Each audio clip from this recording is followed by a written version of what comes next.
Since 1967, one jet has outsold every other in aviation history. Over 11,000 deliveries with thousands more on backlog, the Boeing 737 isn't just a plane, it's the backbone of global air travel. The story starts with the baby Boeing.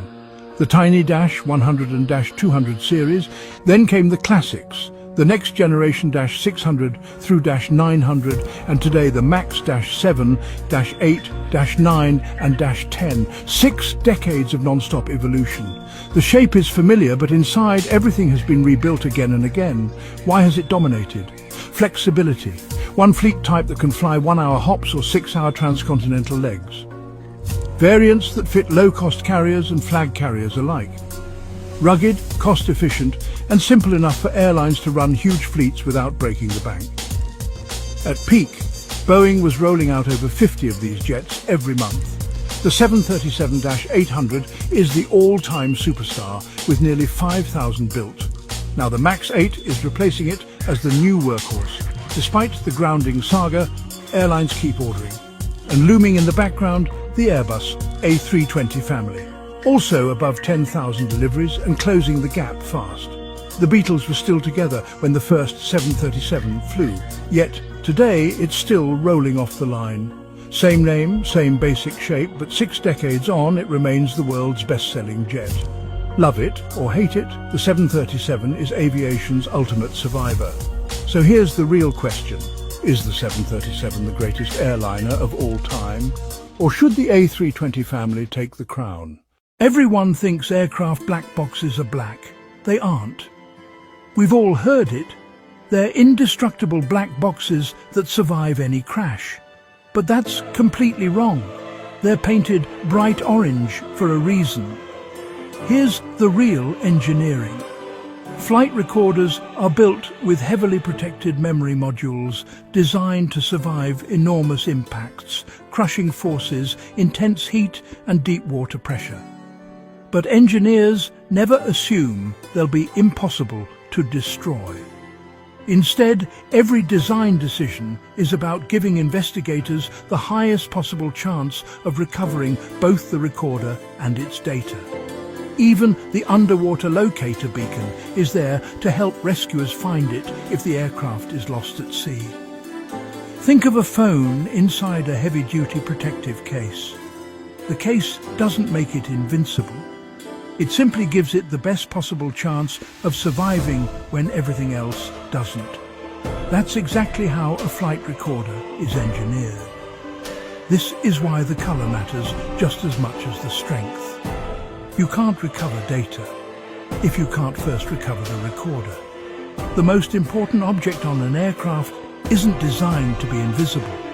It's designed to be found when the answers matter most. Everyone thinks the Boeing 747 came first. It didn't. It seems obvious. The smaller aircraft must be the newer design. But that's completely backwards. The Boeing 737 first flew in 1967. Here's the real engineering. The original 737 made its first flight in April 1967 and entered airline service in early 1968. The iconic Boeing 747 didn't make its first flight until 1969 and entered service in 1970. Although the 747 became the symbol of the jet age, the 737 had already been flying passengers for years.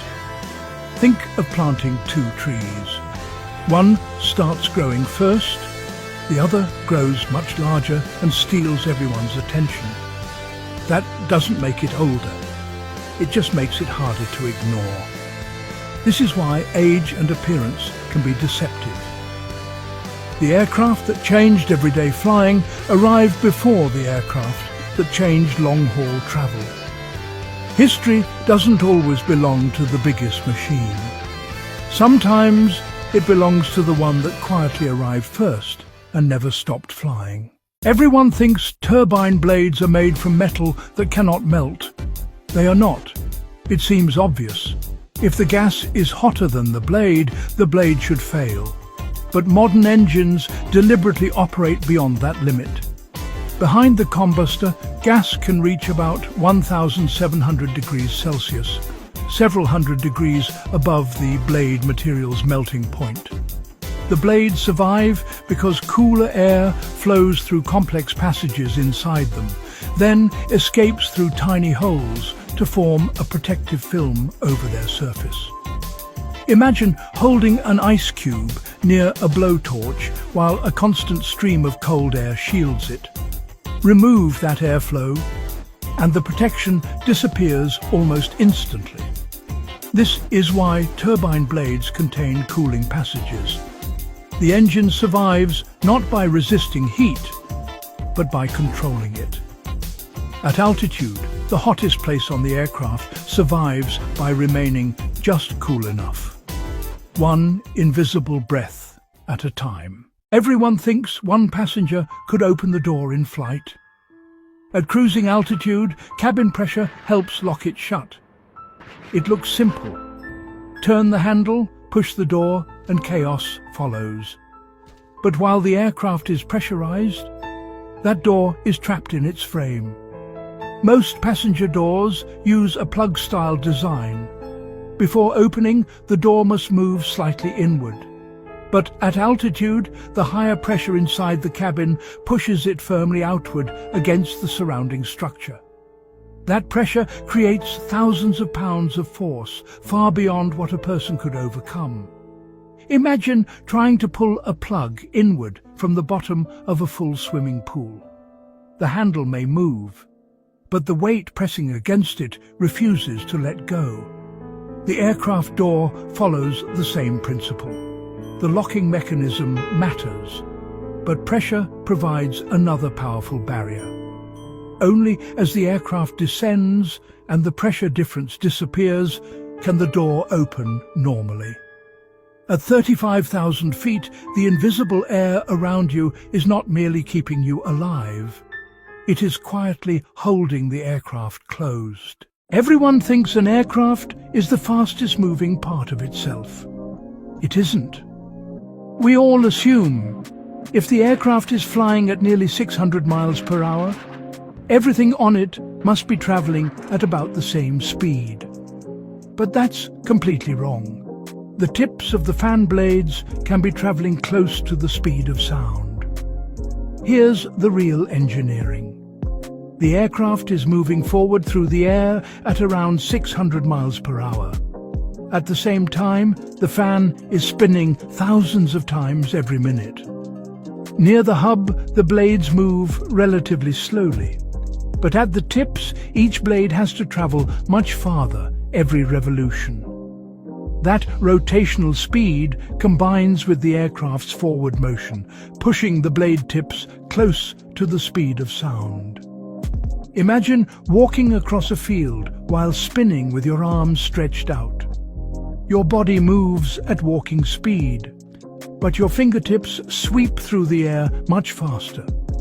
A jet engine works exactly the same way, only thousands of times faster. This is why modern fan blades are masterpieces of engineering. They're carefully shaped to stay efficient while operating at speeds approaching the sound barrier. The aircraft may carry you across the sky, but the fastest journey is happening just a few feet outside your window, one revolution at a time. Everyone thinks an engine failure means the takeoff must be abandoned. Sometimes stopping is the more dangerous choice. It sounds obvious. Lose an engine, close the throttles, and stop. But beyond one calculated speed, the aircraft may have to fly. Before departure, crews calculate V1 using runway length, weight, weather, and aircraft performance. Below V1, there should normally be enough runway to reject the takeoff. After V1, attempting to stop may risk overrunning the runway. Airliners are therefore certified and performance planned to continue safely after a critical engine failure. Imagine reaching a bridge at speed. Early enough, you can brake safely. Too late, braking leaves you stranded in the danger zone. The safer escape is continuing across. So continuing is not blind bravery. It is a decision calculated before the aircraft ever moves. At the fastest moment of takeoff, safety may mean refusing to stop and trusting one remaining engine to carry everything into the sky. Everyone thinks this tiny hole means the window is leaking. It is actually helping protect it. It seems alarming. There is a hole between you and the freezing air outside, but it is not a defect. It is deliberate engineering. Airliner windows contain several separate panes. The tiny breather hole sits in the middle pane.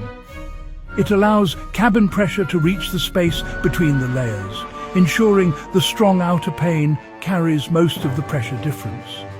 It also helps control condensation between the panes. Imagine several doors standing behind one another. A small opening controls where the pressure builds, so the strongest door takes the force. The other layers remain ready as protection. That tiny hole is not weakening the window. It is controlling invisible forces that grow stronger as the aircraft climbs. At 35,000 feet, safety can depend on something almost too small to notice. A single opening, quietly teaching pressure exactly where to go.